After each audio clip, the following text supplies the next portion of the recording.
What if the chapter you didn't want in your life was given to you so you can eventually help others navigate some of life's most challenging experiences? This is the Your Next Success podcast, and I'm your host, Dr. Carolyn Sagal. I am a life-first career coach and strategist on a mission to normalize questioning your career, because I believe each of us is made on purpose for a purpose only we can fulfill.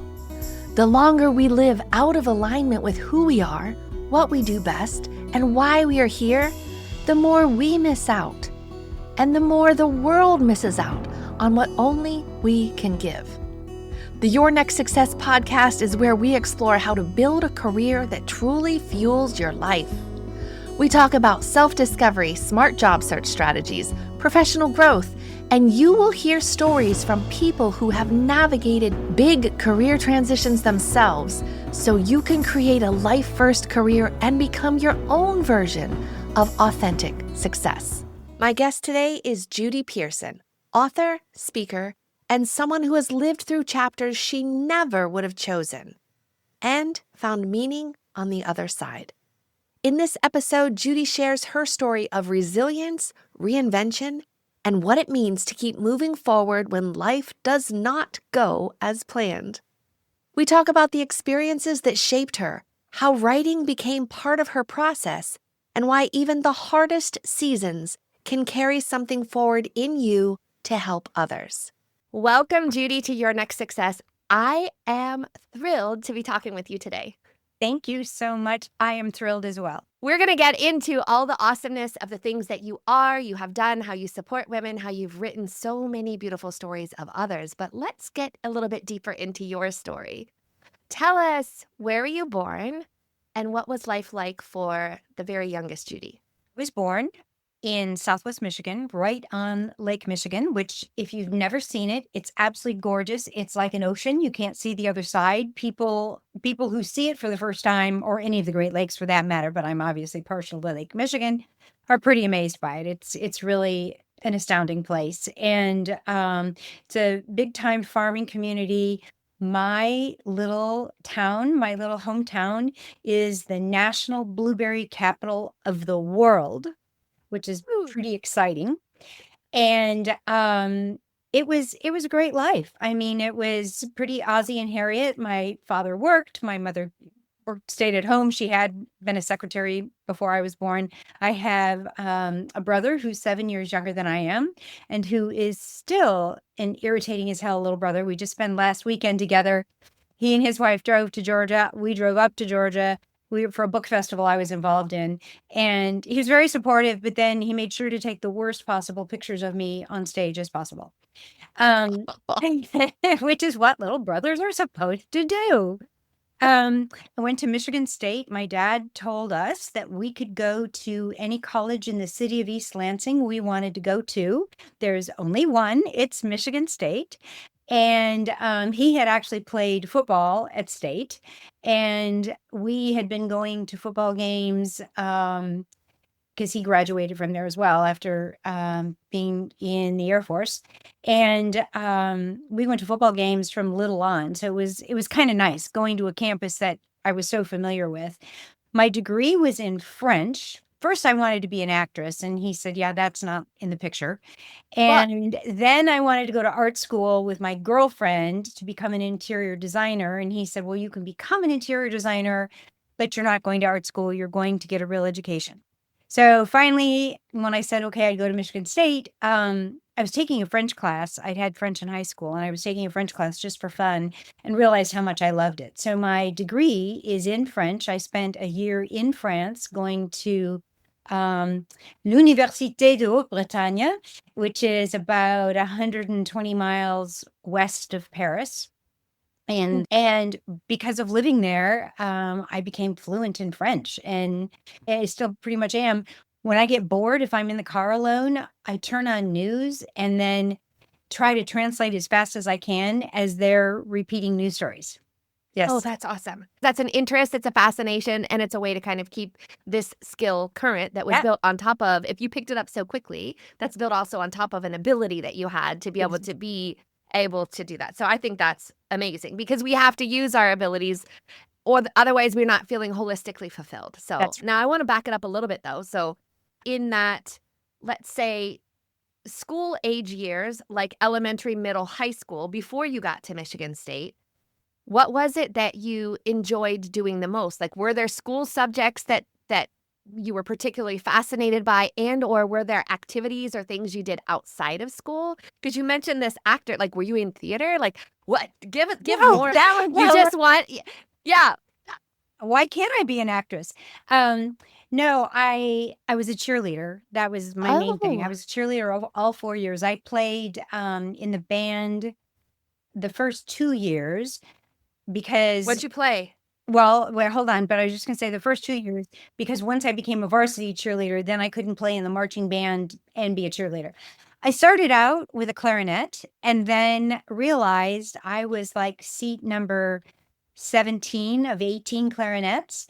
But the drum section was all boys, and they didn't have a glockenspiel, the bells. And so I convinced the band director to let me teach myself how to play the bells and march around with the boy. And Oh then my during gosh. during Yeah. the concert season when we weren't when we didn't have football games, then I actually got to stand with all the boys in the drum department and play the xylophone or whatever other gizmos they needed me to do. Did you ever play piano? I taught myself piano. Actually, it's funny. My mother was very gifted playing the piano. My brother, I don't know if he took lessons or not, but he can play better than I can. Um, but I taught myself how to play first a ukulele and then a guitar. And so understanding chords and Yeah. notes, that made the glockenspiel a lot easier. Yeah. Yeah. And did you have a piano since your mother was a good piano We player? had the coolest piano. She bought it from a neighbor.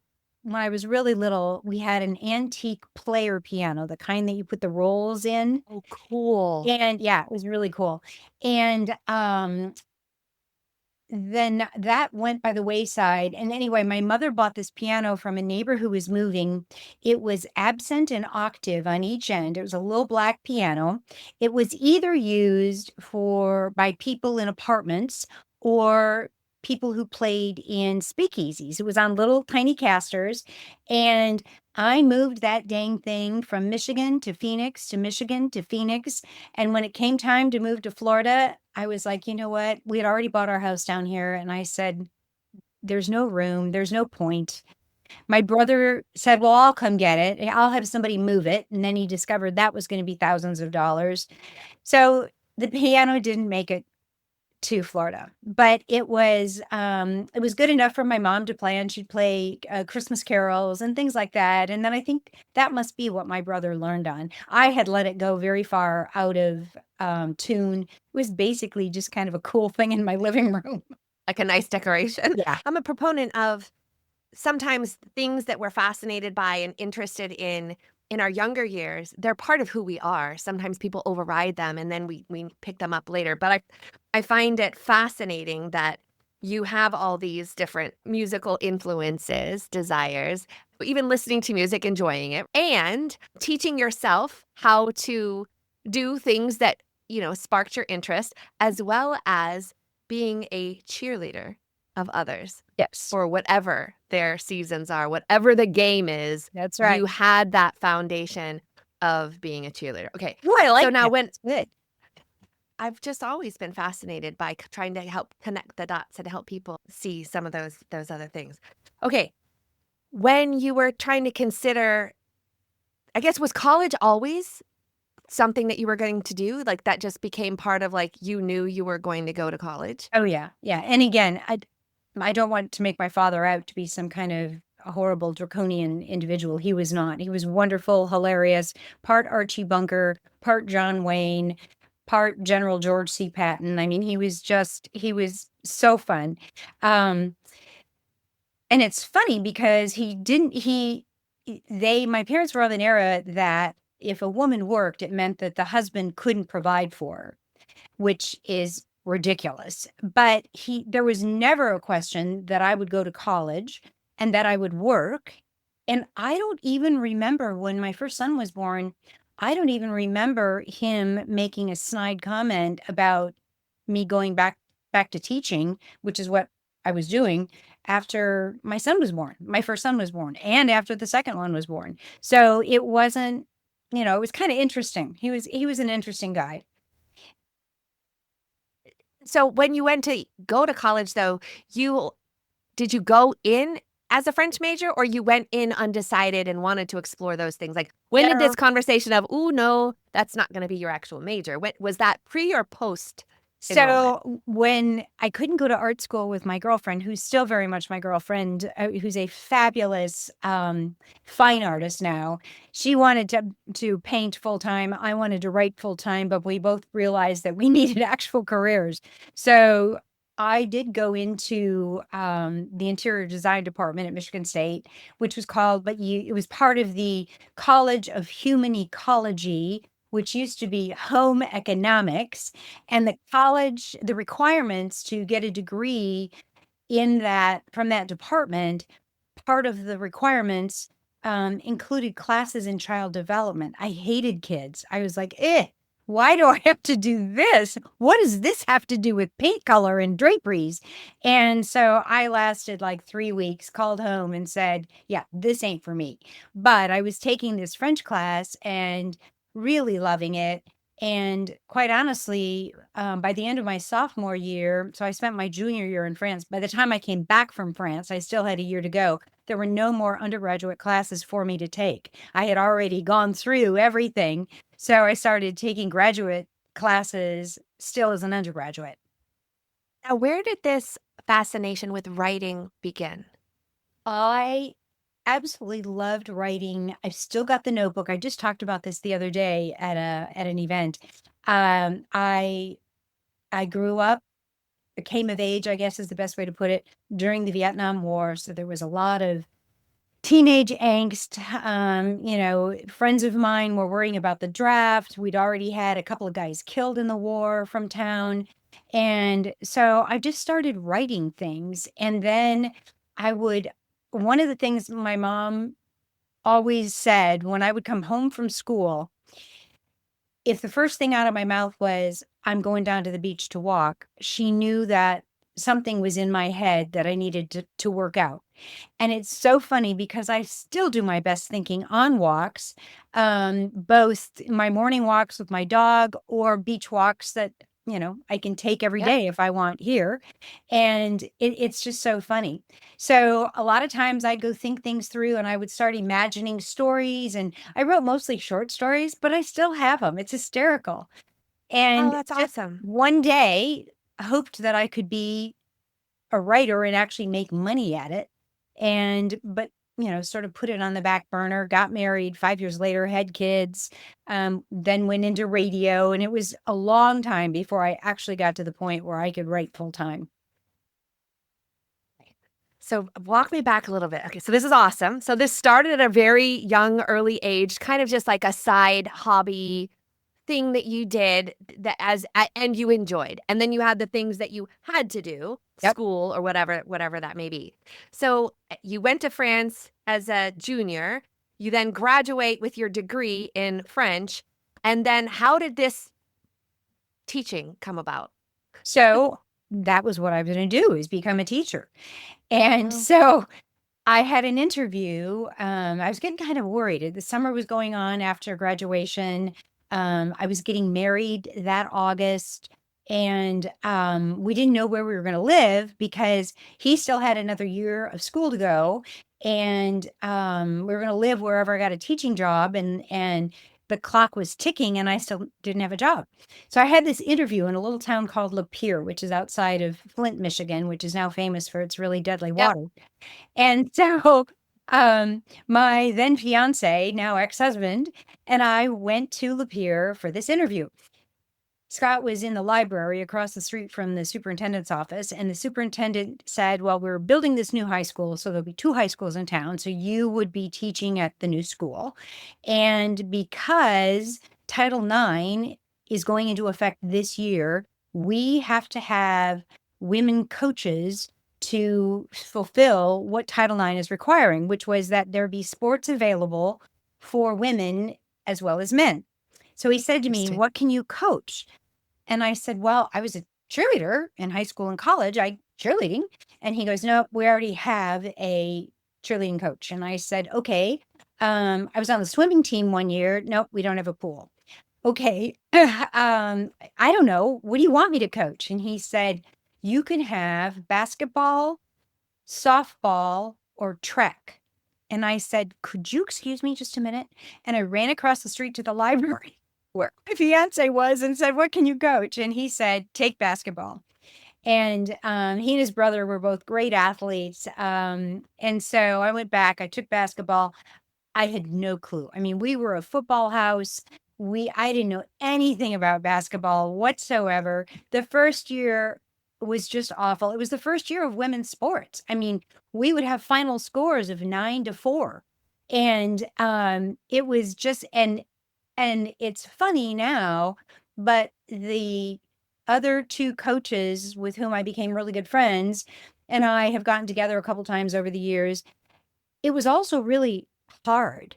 The male coaches and the male athletic director were so misogynistic and such just jerks. We couldn't get court time to practice. We couldn't use the men's locker rooms during games when there weren't other guys in there, when the opposing team would go in there, and that was true across the conference.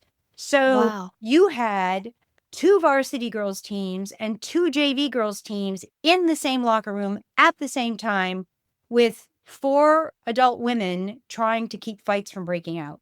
It was crazy. And they were and the men were so mean to us. And so I think now with all the discussion that's going on, nobody remembers those roots and how hard it took us to even get sports at all, much Mhm. less what we had to go through once we got them. So anyway, that's my little soapbox. But it was a great experience. I taught for 5 years. The last year, I had built the French program up to such an extent. If everyone came to a couple of my classes, I didn't have enough chairs. I didn't have enough books. And when you're Oh, wow. teaching a foreign language, you have to speak with the kids as well. So, 40 kids in a classroom was just untenable. And when I complained, the principal said, "Then we'll just cut kids." And I thought, I've worked for 5 years for this. I don't think so. So I quit. Yeah.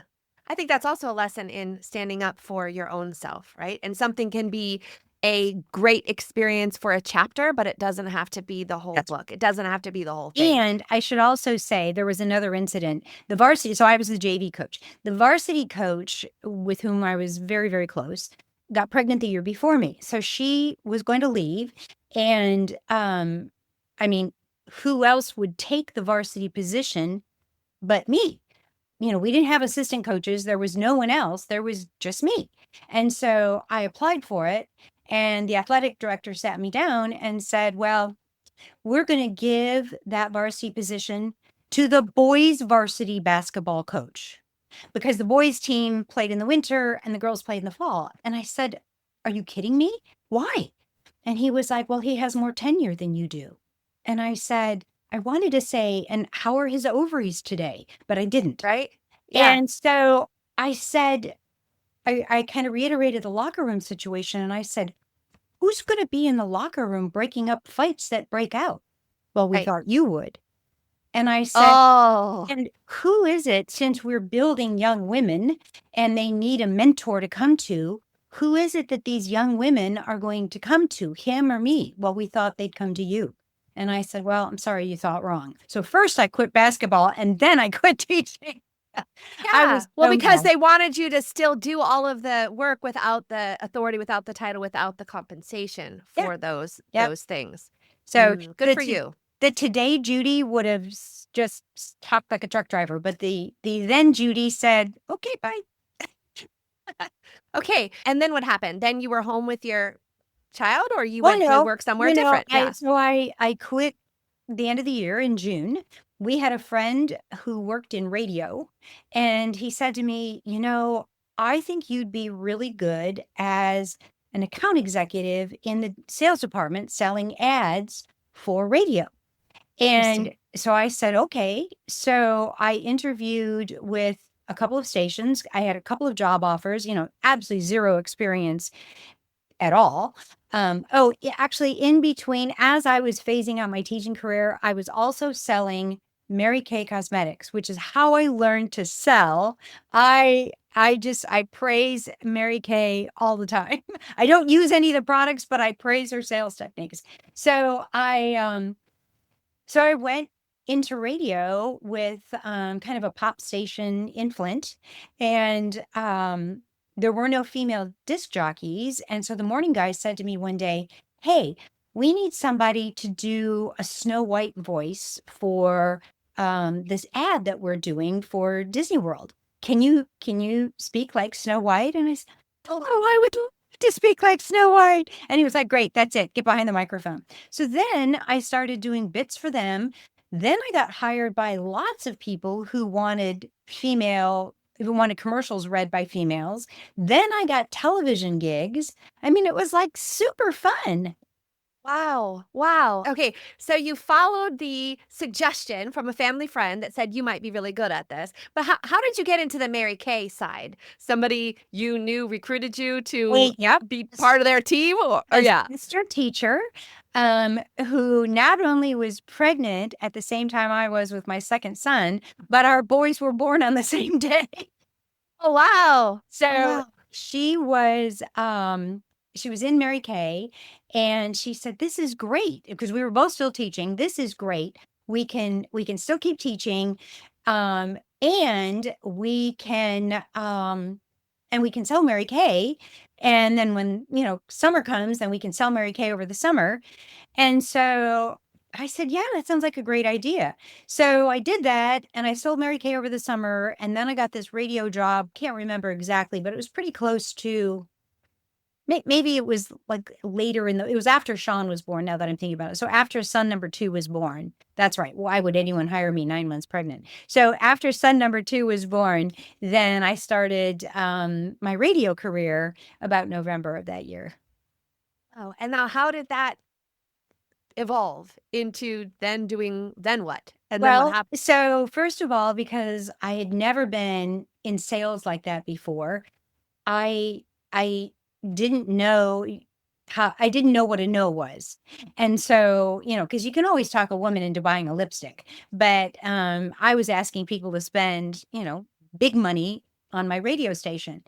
And the other sales executives, I'd say, "Well, is anybody calling on such and such car dealership?" "Oh, he'll never buy from you. He doesn't buy from anybody." And then I'd come back with an order because I was too stupid. And Well, persistent. I think you were persistent. You were just well, wanting to. that Yeah, old you saw an TV opportunity. That's to right. help You know them. that old TV show with Peter Falk? Yes. What was that? I can't think of what his name was. Columbo. Yes. Yes. And he keeps coming back to whoever he's been interrogating, going, "Just one more thing." And I kind of started doing that. Somebody would say, "No, I don't want to buy your rate from your radio station." I'd be like, "Okay, I just want to tell you this one other thing." And then I'd say something else. I think they bought from me just to get rid of me because I just wouldn't leave. Or I'd come back with lunch and I'd say, "Okay, let's talk a little more." No, but this is great because you were building relationships, you were building rapport. And what I learned when I was doing recruiting is most people would give up. And this was recruiting like there was a job that a chemical company couldn't fill on their own. And so they tried to outsource that recruitment to the Right. firm that I worked for.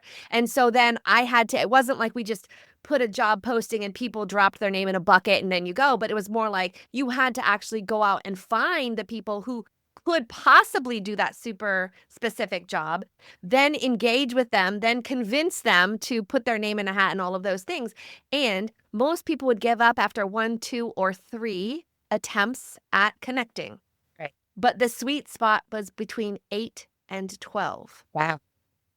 And so I saw that metric and I was like, well, okay, then, let's go. Yeah. And so, but it sounds like even without having somebody tell you that metric, you were just being persistent and kept going and kept trying and formed a relationship that they then began to either trust you or who cares, get rid of you. And you still helped them with this advertisement That's right. That's right. thing. So Yeah.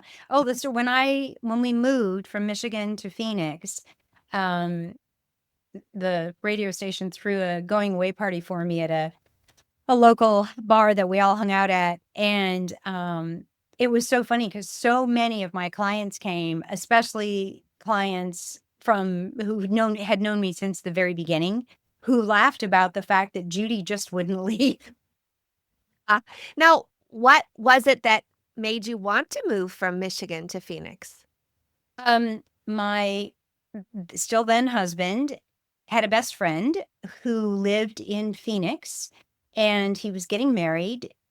We went out for his wedding. My husband was the best man, and we absolutely fell in love with the city. It was the dark days of the auto industry in the Rust Belt. You know, prices were through the roof for everything. Interest rates were through the roof. It was dark and cold in Michigan, and the sun shone brightly in Phoenix. And so, unfortunately, that was in like March. We didn't know how brightly the sun shone till we moved there. And like, oh, it gets hotter here. But it was just absolutely. It was like walking into like a wonderland. In fact, I said as I'm driving through the city the first time, well, this isn't Kansas anymore, Toto. And so he then got a job and you followed and got a job as well, or you both got jobs together, or how did that? We came back to Michigan, went back to Michigan, said, okay, this is what we're going to do. Both of our sets of parents thought we'd lost our minds. And we just packed up and we got jobs ahead of time, both of us, but then we just packed up and moved. And I went back into radio. He had been working in banking in Michigan, so then he got a job in banking. And I had moved to a different station before we divorced. And I think he had moved as well. So we both took those first jobs and then made a couple of resets in jobs because you don't know, And know it all. and Yeah. people promise you the world. Oh my gosh, you're going to make so much money. You're going to have such a great list. That's not And true. then it doesn't happen. Yeah. Well, or they want, I was just talking with a young lady getting ready to graduate and get her first job. And she said, well, how do I answer when they ask, how long are you looking to work here? And I said, you go ahead and answer and say, I'm really looking for a long-term opportunity. And so long as I'm able to perform and also enjoying the experience, I'm looking for something for a long time. And I'm like, and you're not obligated to stay there because you can undecide just as quickly as they decided, or they can undecide just That's as right. quickly as they. And so there is no loyalty, but go ahead and act as if, because even marriages, even beautiful marriages that are supposed to be till death do us part, sometimes they don't necessarily work out. And that's only because murder is illegal. Otherwise, it would have been death to us part. I just like to toss that out there. Imagine what your life would be like if your career aligned with who you are, what you do best, and actually fueled the life you want. At Next Success, we support all ages and stages through career transitions, from students exploring majors or careers to job seekers actively searching or reimagining their next move to professionals committed to self-awareness and leadership growth.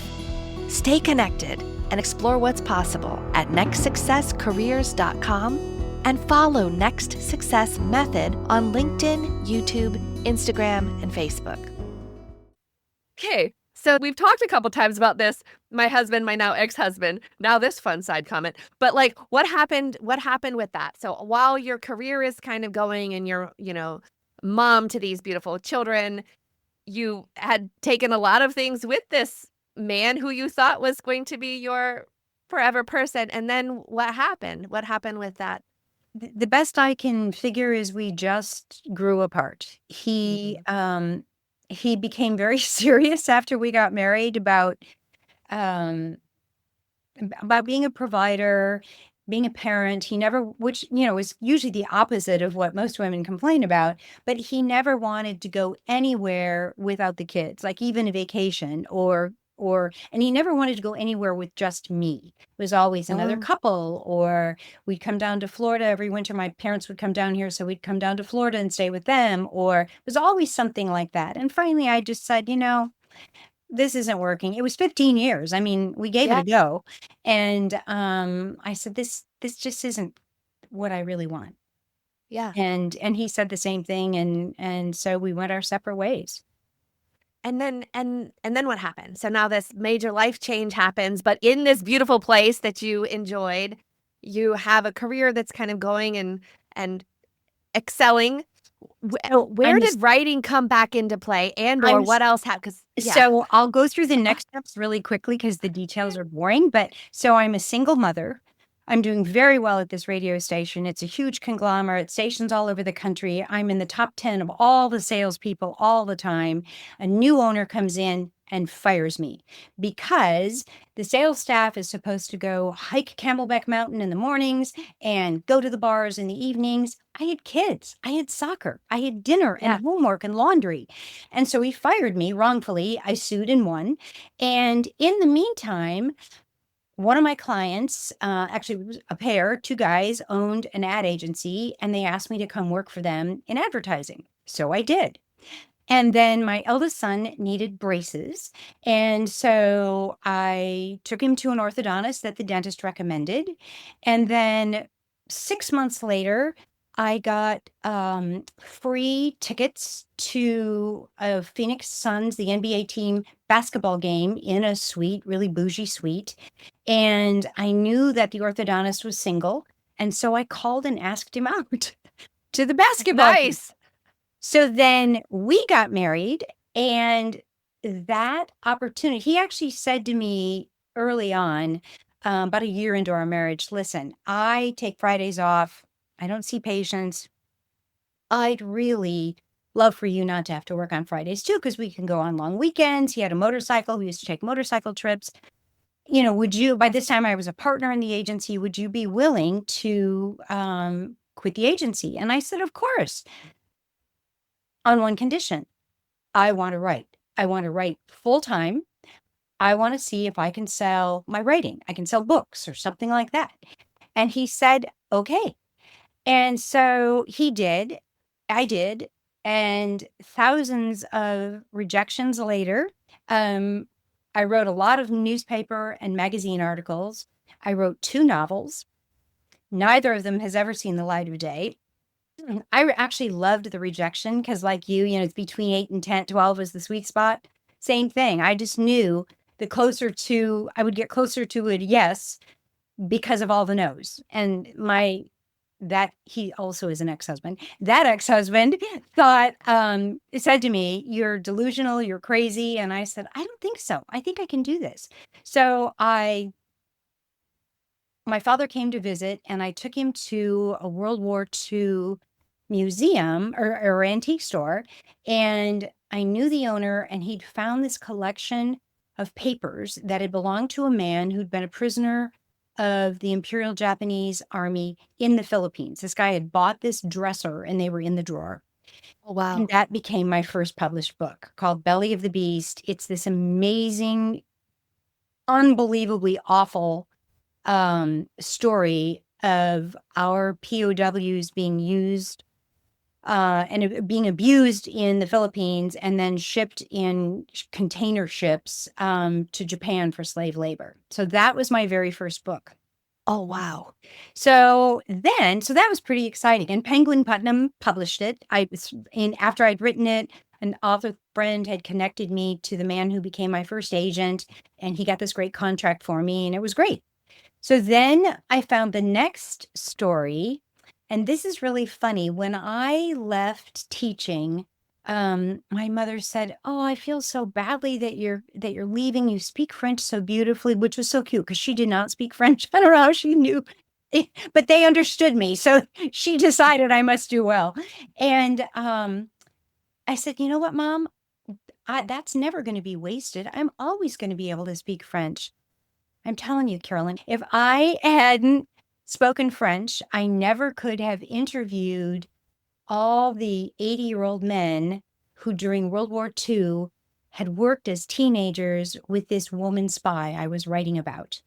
And that book, Wolves at the Door, became a bestseller, was purchased for a movie, still sells a gazillion copies. I still get requests from every time something related to the CIA and women happens on a national stage, they call me for interviews. So Virginia Hall was one of the first women CIA agents. What do you have to say about this? And then, so That's now I got two fascinating. biographies under my belt, or by then, and I was like, okay, so I guess I'm a biographer. But unfortunately, the orthodontist, after 15 years, also he just he he just he had a lot of issues that just made him angry. And I am not an angry person. And by this time my children were grown and I couldn't handle it anymore. He was not violent. He was just not nice to be around. And Yeah. so I just said to him one day, I'm sorry, I want to break up. And I don't want anything. I don't want the house. I don't want your money. It was like a country western song. I'm taking my pickup truck and my dog and I'm going to Michigan. And I went back to Michigan. I had bought a little house after my parents died, a little house in my hometown. And day two that I was there in the middle of a blizzard, met my forever husband. And that was 17 years ago. So we've passed the 15-year mark. So, somewhere in this story, and I don't exactly know where, but there was a health challenge that you That came encountered. next. That comes next. Okay, tell me. Yes, yes. Okay, tell me. So I meet And where are so you're in Michigan in or Michigan. okay, I yeah. meet this wonderful man. We fell madly in love. We dated for a year, and then he proposed. He too had been married several times. And he had grown children. We had a really simple ceremony on the bluff overlooking my beautiful Lake Michigan. We went across the street to a little park that my mother had helped raise money for when she was still living. We had a reception there. We had blueberry pie. And less than a year later, I was diagnosed with cancer. And the icing on top of that blueberry pie was that my son, who was now in the Air Force, was about to be deployed to Afghanistan. And that was during all the hostilities in Afghanistan. So it was a tough year. It really was. And you were still writing? So I had been trying to find the next story after The Spy and or the next book. And I had gotten this idea or gotten very interested in women's courage because having written about a man and then about a woman during these really horrific times, I realized that men's and women's courage is very different. Women are no less courageous than men. They just exhibit it. We exhibit it in different ways. So I was going to write this book about courage, and then I got cancer. And so it was triple negative breast cancer, which is rare and aggressive. And so I had a mastectomy and 18 rounds of chemo while my kid is being shot at by the Afghans, by the Oh ISIS, my God. actually. Yeah. And so we all survived.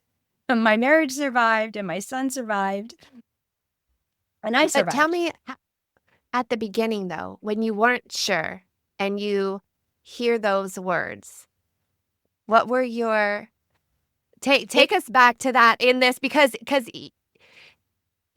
sometimes that journey is a whole bunch of I'm not sure, we don't know. Well, let's try another test. And then you finally get some sort of answer. But like how quick like were you just going for a routine mammogram or like what happened? Well, Where no. So 2 months after my routine mammogram that showed nothing, I was simply scratching at my chest while we were watching TV one night, and I felt this lump like in my cleavage.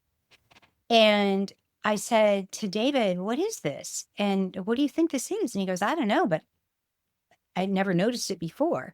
And so I went to my primary care physician and excuse me, we did do, I think an ultrasound was next and or maybe an MRI. And she said, yeah, they need they need that to be biopsied. And I said, okay. So my husband was a firefighter in Indianapolis when he met me, and he was planning to retire in South Haven, which is why he was there that fateful night, but that we met. And I gotten to know a lot of his friends, one of whom was a nurse in Indy, and her sister was a breast cancer survivor. So I called Lynn and said, "What do I do?" And she said, "Well, I only know people here, but the woman I know that I would send anybody to, I think you should go to." And I said, "Okay." So we went to Indianapolis. It's about a 4-hour drive from South Haven, and David's folks were still living there. And I got this biopsy. At the time, this was so cruel. So I'm laying on the table and they numb the area and they just put these little robot arms in and pull the chunk out. And I'm chit-chatting away, which is what I do before a blood test or anything else. So, if Yeah. something's gonna hurt, I want to talk and not think about it. Yep. And I'm like, and the radiologist who was there, who was doing the biopsy, said to me, "Listen to me. This is very serious." And I don't know how she knew that, that there was Yeah. this lump that was a lump in all these other tests, but it was just a lump at that point in time. This is very serious. And I said, "Oh, wow." And then after they make an incision and pull out the skin, the lump, then they send you for a mammogram and smush that thing as hard as they can with an open wound. I don't understand Oh, why this is a good thing. So I looked down at the plate with my mushed boob and blood kind of skirting out, a shirt squirting out, and I got really dizzy. And I said, "I'm really sorry. I need to sit down." And she said, "Are you okay?" And I said, "Sure. I think this is cancer. My son's going to Afghanistan and I'm a newlywed, but I'm fine." right. Oh, So when the call came, we weren't surprised because we just, you had so you had a feeling, or just yeah, because the person said this is serious? because of what she said. And it was really cute. My in-laws were down here in Florida when we called to say that when we got confirmation. And David's mom said, they're very spiritual people. And she said, "Listen, this was decided for you before you were born, but God knows what he's doing. And there's probably something good that's going to come out of this." And I said, "Okay." And those were the words I took through. Oh, wow. Yeah. And so how long was that journey for you for the 18 rounds? My mastectomy I was diagnosed in April. My mastectomy was in May, and I finished chemo just before Thanksgiving. And my oncologist, this is a really good lesson in terms of keeping yourself fit. I was only doing it because I was vain. So I've always watched what I eat. I've always exercised, because I always want to look just so. And my oncologist said to me, "You are very fit." I was 50, like 55, I think at the time. And she said, "You are so very fit. And this is so aggressive. I am going to give you this chemotherapy every other week. Usually I only go every 3 weeks, but I want to get ahead of this. And do you know when they did the pathology on the breast they removed? It was full of cancer. I had dense tissue, which mammography cannot see through. And so afterward, then on my remaining breast, with every mammogram, I got an ultrasound as well because the mammogram was useless, but I had to go that Yeah. route first and then do the ultrasound. And then let me just skip ahead a minute. I had 4 biopsies on my right breast, the remaining breast. So over the years, I'd had 4 biopsies.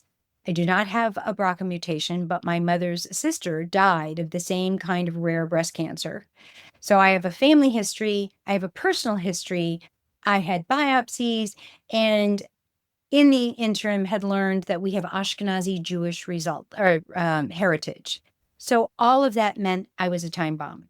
So last year before Thanksgiving, I had the right breast removed prophylactically. They did pathology on it anyway, even though I did not have cancer. They found what's called acute lobular hyperplasia, which means a little group of cells have gotten together and they're organizing and in no time at all, they're going to become cancer. I dodged another bullet. Isn't that What amazing? what absolutely. What made you after all those after the, years and after the things and what made you last year decide, just take her? Well, okay, the horrible truth. Here's my my vainness coming out again. The horrible truth is when I had the reconstruction with the first mastectomy, the plastic surgeon, who was wonderful, said, "Look, a breast is teardrop shaped. These implants aren't, they're round. So I usually advise women, and I am not very big, I usually advise women to put a little implant under their remaining breast to kind of lift it a little bit so they're kind of even." And I was like, okay. Well, that little bean had slipped out of its muscle capsule and it was going toward my armpit and taking my breast with it. So in a bathing suit, I was horribly conscious. In clothing, I was horribly conscious. My husband kept saying, I don't see anything, but he also never tells me if I have spinach in my teeth.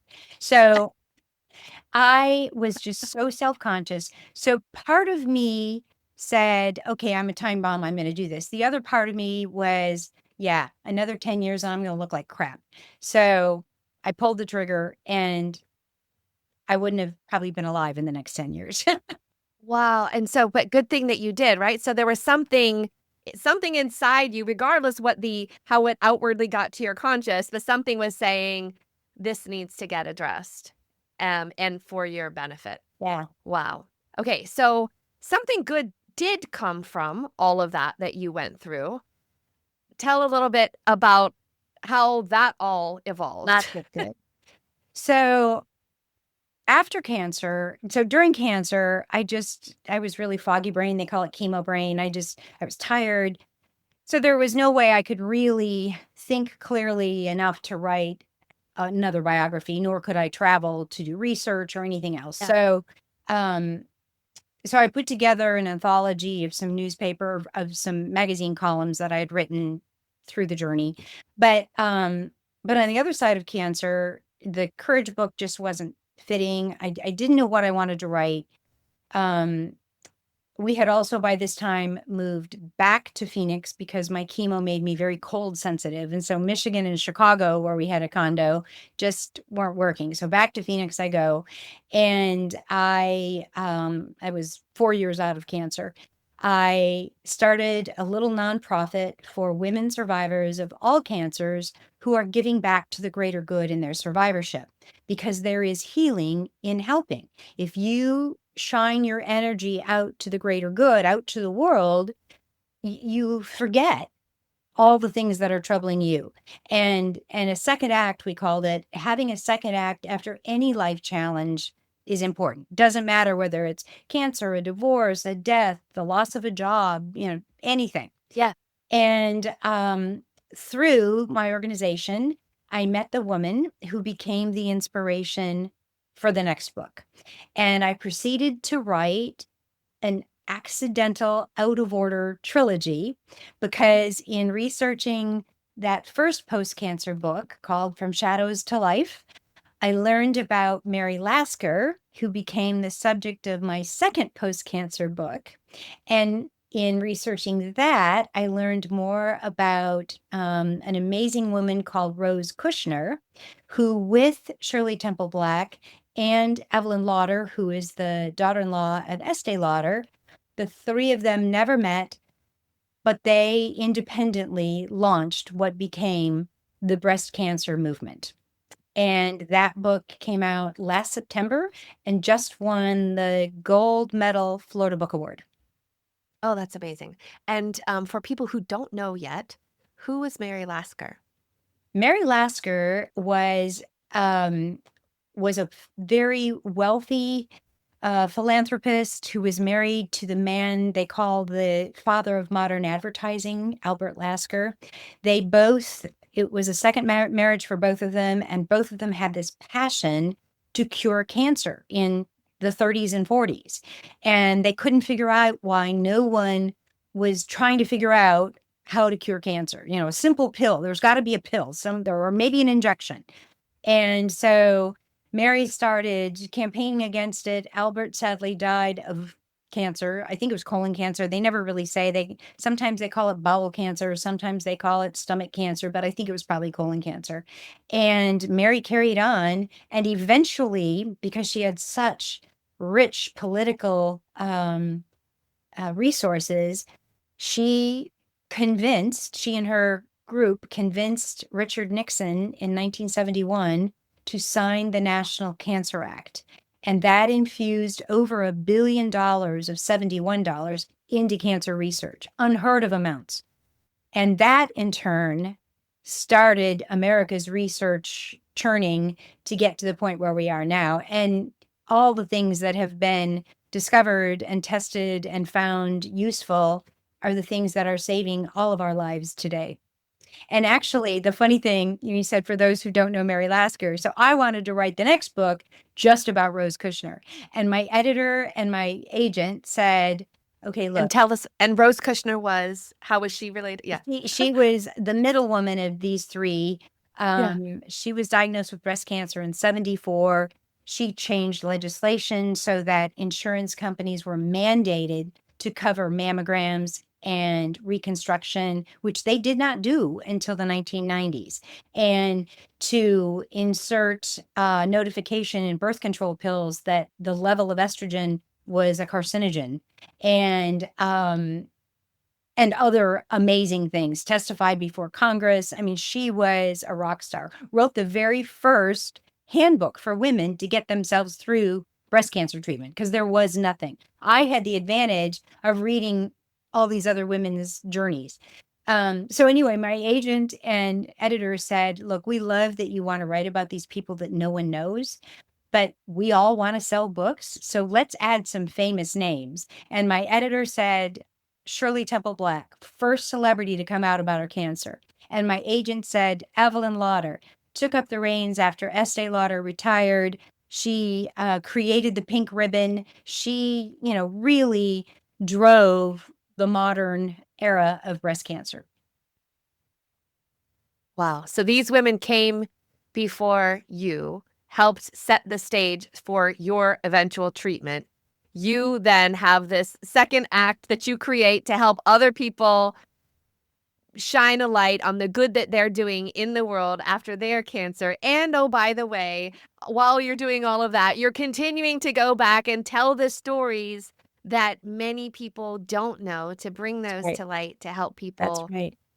learn. And the last thing I want to leave you with is my other firm belief is that there's always treasure in life's wreckage. So I left teaching because of the reasons I told you. But if I hadn't known French, I never could have written that second book, which really launched my writing career. I learned to sell through cosmetics and the radio station. But as a writer, you have to sell yourself and sell the fact that you can tell a story, that you can link together a bunch of facts and people and themes and make it all make sense and make readers want to read it. And my advertising background, people have this wonderful rosy picture that writers sign a contract, get $1 million advance, and sit back and rake in the rest. Here's the truth. Most of those people, particularly non-writers, so famous actors, actresses, politicians who write books and get multi-million-dollar advances, they never earn out those advances to start making royalties. In other words, it's like an advance against commission, where they give you $1,000 a month, and then you're supposed to sell more than that to make more in that month. So what happens to 99.9% of all authors is we have to maintain social media, send newsletters, go out to book events, speaking events, festivals. We are forever on the road and still writing in between. So Yeah. all of that, all of those, oh, gee, and then she got divorced. Oh, gee, and then she got cancer. All of those things taught me new things. And they ended up working for you. Yeah. And so now, two more things. Number one, how do you define authentic success for you in this moment? You know, I was a stint. I just had this conversation with my granddaughter. There was a stint during high school where the mean girls got together and decided they didn't like Judy. And I felt so badly about it. There was nothing they just didn't like me. So there was nothing about me that I could change. I couldn't look different. I couldn't speak differently. I couldn't do anything to be different. So I really learned to just play down what I was. And I have a really hard time accepting praise or any kind of accolade. That's really hard for me. Plus, it's boastful and all those other things.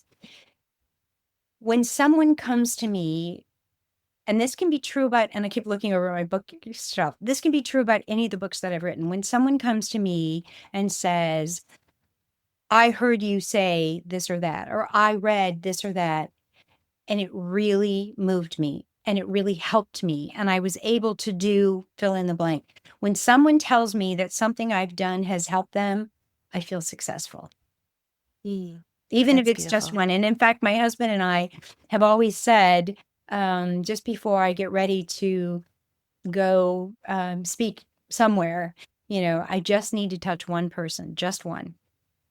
Oh, that's beautiful. So speaking of getting ready to go and speak somewhere, you're getting ready to go to the Women, Life, and Science event that is going to be happening in Greenville, South Carolina on April 30th. You are the keynote speaker.